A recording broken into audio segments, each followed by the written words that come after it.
Hi friends, మీకు ఈ video నచ్చితే లైక్ చేయండి, సబ్స్క్రైబ్ చేయండి. త్రినేత్రిలో ప్రవేశించిన నయని ఇంటికి రావటంతో నయని వచ్చేసింది.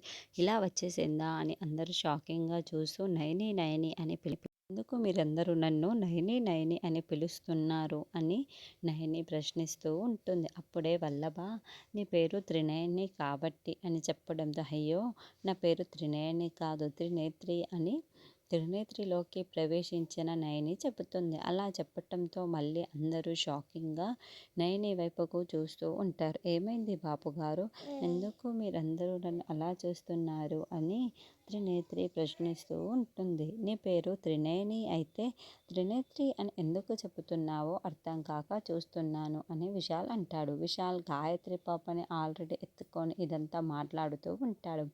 అయ్యో బాపుగారు, నా పేరు త్రినేత్రే కదా, నయని కాదు కదా, నా పేరు త్రినేత్రియే అని నయని చెబుతూ ఉంటుంది.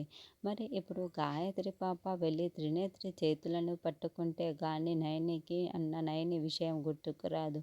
అలా పట్టుకోగానే మళ్ళీ నేను నయనినే అని ఒప్పుకున్నప్పుడు నయనిని అందరూ పిచ్చిదానిలా చూస్తారా అన్నది నెక్స్ట్ స్టెప్.